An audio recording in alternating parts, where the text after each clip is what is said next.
ఓం గం గణపతయే నమః. ఓం దుం దుర్గాయే నమః. ఓం ఆంజనేయాయ నమః. ఆదిత్యాయ చ సోమాయ మంగళాయ బుధాయ చ గురు శుక్ర శనిభ్యశ్చ రాహవే కేతవే నమః. ఓం జాతవేదసే సునవామసో మమరాతి యతో నిదహాతి వేదః స నః పరుషదతి దుర్గాని విశ్వానావేవ సింధుం దురితాచ్చిడ్డిః. ఓం దుం దుర్గాయే నమః. ఓం రాహుగ్రహాయ నమః. ఓం అర్ధకాయం మహావీరం చంద్రాదిత్య విమర్ధనం సింహికా గర్భ సంభూతం తం రాహుం ప్రణమామ్యహం. ఈ యొక్క స్తోత్రాన్ని వీక్షించేటటువంటి వాళ్ళల్లో ముఖ్యంగా ప్రతి ఒక్కరూ దుర్గాదేవిని ఆరాధించవచ్చు.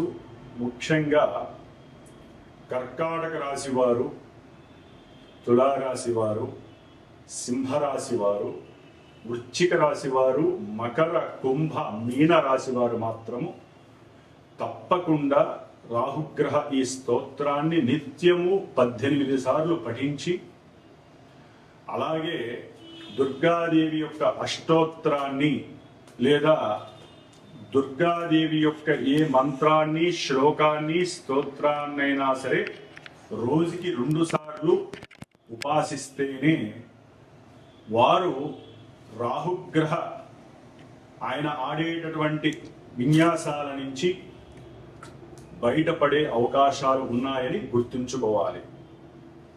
ముఖ్యంగా వినేటటువంటి ఈ యొక్క వీక్షించేటటువంటి ప్రేక్షకులందరూ కూడా ముఖ్యంగా కొన్ని ఎథిక్స్తో కూడినటువంటి ఆ బుద్ధిని, జ్ఞానాన్ని ఉపయోగించుకోగలిగితే బాగుంటుందని ఉద్దేశం. ఎందుకంటే ఈ యొక్క రాహుగ్రహము అనేటటువంటిది ఒక పొగ లాంటిది. సమస్తము వాయువుతో కూడి వ్యాపించి ఉంటుంది. ఎందుకంటే ఇప్పుడు రాహువు కొన్ని నెలలు బట్టి వాయు రాశి స్థితిలోనే ఉన్నాడు. అంటే కుంభరాశి అనేటటువంటిది ఆయన యొక్క స్వక్షేత్రము. స్వక్షేత్రగతుడై దాదాపుగా నవంబర్ 22వ తేదీ వరకు కూడా శుభగ్రహ అధిపతి అయినటువంటి గురుగ్రహ నక్షత్రంలో ఉండి తన యొక్క మిత్రుడైనటువంటి శని యొక్క రాశిలో ఉండి ఇరువురి యొక్క ఫలితాలని కూడా బ్యాలెన్స్ చేస్తూ ఇబ్బందులను పెడుతూనే వీళ్ళందరికీ కూడా, ఈ రాశిలో వారందరినీ కొంత రక్షించగలిగేటటువంటి పరిస్థితిని కలిగి ఉన్నాడు ఈ రాహు మహానుభావుడు. ఎందుకంటే మనకి ఉన్నటువంటి నవగ్రహాలలో రాహుగ్రహానికి, కేతుగ్రహానికి కూడా ఉచ్చము, నీచము, అట్లాగే స్వక్షేత్రము, కుంభక్షేత్రము అనేటటువంటివి ఏదో మన ఋషులు కొంతవరకు ఆపాదించారే కానీ వీరికంటూ ఒక ఇల్లు లేదు, వీరికంటూ ఒక సంస్థానము లేదు. వారు ఏ ఇంట్లో ఉంటే, ఏ నక్షత్రంలో ఉంటే, ఏ గ్రహాన్ని వీక్షిస్తే, ఏ గ్రహము వీరిని వీక్షిస్తే, ఏ గ్రహము వీరి నక్షత్రాలలో ఉంటే ఆ గ్రహము ఆ ఇంటి యొక్క ఫలితాలను మొత్తం వీరు లాగేసుకొని వారికి ప్రసాదించేటటువంటి అతి గొప్పవారు ఈ రాహువు మరియు కేతువు కూడా. వీరు సర్పగ్రహాలు. అంటే పూర్వజన్మల్లో కానీ ఈ జన్మల్లో కానీ ఈ రాహుకేతువులకి సంబంధించినటువంటి సర్పదేవత, అంటే అధిష్టాన దేవత సర్పములు వీరిద్దరికీ కూడా. కాబట్టి కొంతమందికి జాతకాలలో అనంతకాల సర్పయోగ దోషాలని, అట్లాగే సవ్యకాల, అపసవ్యకాల, అర్ధకాల సర్పయోగ దోషాలని, సంపూర్ణ కాల సర్ప యోగాలని, అట్లాగే జన్మలగ్నం నుంచి కూడా 12 లగ్నాలకి వీరు లగ్నంలో ఉంటే ఏంటి, కుటుంబ స్థానంలో ఉంటే ఏంటి, తృతీయంలో ఉంటే ఏంటి, చతుర్థంలో ఉంటే ఏంటి, అంటే ఈ రాహుకేతువులు 12 లగ్నాలలో 12 రాశుల్లో దాదాపుగా 144 ప్లస్ కేతువు నుంచి చూస్తే ఇంకో 144, 288 కాలసర్ప యోగ దోషాలని అనుభవిస్తూ ఉంటాము అందరము కూడా. అయితే వీరి యొక్క దశలో, అంతర్దశలో, విదశలో, సూక్ష్మ దశలో, ప్రాణదశలో వచ్చినప్పుడు గోచారంలో వీరికి ప్రతికూలమైనటువంటి స్థానగతుల్లో ఉన్నప్పుడు మాత్రమే వీరికి అవి ఎక్కువగా ఇబ్బంది పెట్టేటటువంటి పరిస్థితులు ఉన్నాయి. మరి ఇప్పుడు ఇందాక చెప్పినటువంటి రాసుల వారికి అయితే కనుక తప్పకుండా ఈ రాహుగ్రహము యొక్క ఇబ్బందులు పడేటటువంటి అవకాశాలు ఎక్కువగా ఉన్నాయి. ముఖ్యంగా ఈ రాహువు వాయుతత్వపు రాశి అయినటువంటి అట్లాగే తన యొక్క సొంత నక్షత్రమైనటువంటి శతభిష నక్షత్రంలోకి ప్రవేశించాడు నవంబర్ 23వ తేదీన.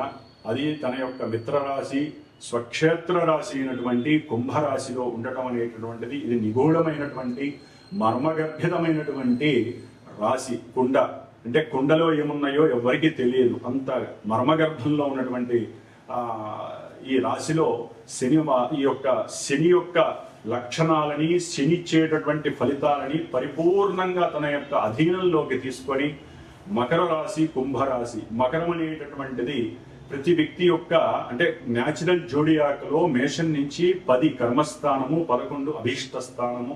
ఈ 2 రాశులకు అధిపతి అయినటువంటి అంటే వృత్తి, ఉద్యోగ, కెరీర్ విషయాలకు సంబంధించినటువంటి విషయాలను, అట్లాగే ఎవరైతే ఏదైతే మనసులో కోరుకుంటారో ఆ విషయాలని పరిపూర్ణంగా ఇచ్చేటటువంటి రాశి. మరి అన్ని రకాలైనటువంటి లాభాలకి అంటే శరీర ఆరోగ్యము రీత్యా ధనలాభము, కుటుంబ సౌఖ్యము, అట్లాగే భార్యాభర్తల అనుకూలత, విద్యాలాభము, సంతాన యోగము, అట్లాగే ప్రతి కార్యంలో విజయలాభ సిద్ధి, వృత్తిలో ఎదుగుదల కావచ్చు, ప్రమోషన్ లెవెల్స్ కావచ్చు, మిత్రుల యొక్క సఖ్యత కావచ్చు, అట్లాగే తల్లిదండ్రుల నుంచి వచ్చేటటువంటి పూర్వార్జిత ఆస్తిపాస్తులు కావచ్చు, కోర్టు వ్యవహారాల యందు లాభస్థితులు కావచ్చు, అట్లాగే ముఖ్యంగా ఆకస్మికంగా ఒక ఇన్సూరెన్స్ పరంగా కావచ్చు, లేకపోతే వారి పెద్దవాళ్లలో ఎవరైతే చనిపోతే వారికి సంబంధించిన ఆస్తులు వీరి యొక్క ఆస్తుల్లో కలవచ్చు, భూగృహాలు వీరికి ఆకస్మికంగా రావచ్చు, ముఖ్యంగా పిత్రార్జిత లాభం కావచ్చు, లేకపోతే వీరికి గవర్నమెంట్ ఉద్యోగ లాభస్థితులు కావచ్చు, లేకపోతే ఏదైనా సరే ఒక నదీ తీరాలు కానీ పుణ్యక్షేత్రాల దర్శనం ఎప్పుడు చేసే యోగము కావచ్చు,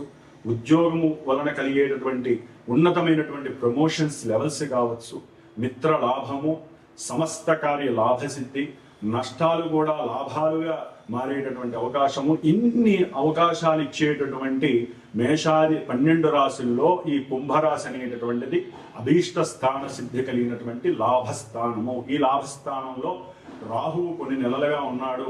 ఆ నెలలుగా ఉండి గురువు యొక్క నక్షత్రంలో ఉండి చాలా వరకు కొంతమందిని సేవ్ చేశాడు. కానీ ఇప్పుడు ఆయన సొంత నక్షత్రంలోకి వచ్చి ఒక్కొక్కల యొక్క అంతు చూసేటటువంటి పరిస్థితి ప్రారంభమవుతుందని చెప్పవచ్చు.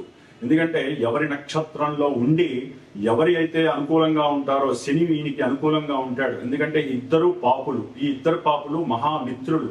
ఆ మిత్రులు ఇద్దరు కూడా ఈ స్థానంలో వారు ఇచ్చేటటువంటి ఫలితాలన్నీ కూడా కర్మ ఫలితాలని తవ్వి చూసేటటువంటి. ఎందుకంటే కుంభరాశి అనేటటువంటిది మామూలుగా వ్యవహారిక భాషలో తవ్వకాలకి అంటే తవ్వితే పురాతన వస్తువులు బయటకు వచ్చినట్టుగా, లేకపోతే నదీ గర్భంలో ఉన్నటువంటి ఎన్నో పెట్రోలు, డీజిల్ ఇలాంటి ఐటమ్స్ కావచ్చు, లేకపోతే ఆ లోపల ఉన్నటువంటి ఖనిజాలు కావచ్చు, సంపద కావచ్చు, ఏదైనా సరే మంచి కావచ్చు, లేకపోతే నీళ్ళ లోపల ఉన్నటువంటి చెడుకు సంబంధించినటువంటి వ్యవహారాలు కావచ్చు, నీటి యొక్క ప్రమాదాలు కావచ్చు, ఇలా ఎన్ని విషయాలైతే వాయు సంబంధిత ప్రమాదాలు కావచ్చు, లేకపోతే మనకి ప్రతి రాశికి కొన్ని యొక్క మన దేశంలో కొన్ని రాష్ట్రాలు ఉన్నాయి, ప్రపంచంలో కూడా ఒక్క రాశికి మేషరాశి నుంచి 12 రాశుల్లో కొన్ని దేశాలు కూడా ఉంటాయి. మనకి వాతావరణ జ్యోతిష్యం చూస్తే కనుక ఇట్లా అన్నిటి మీద ఈ యొక్క రాహువు యొక్క ప్రచండమైనటువంటి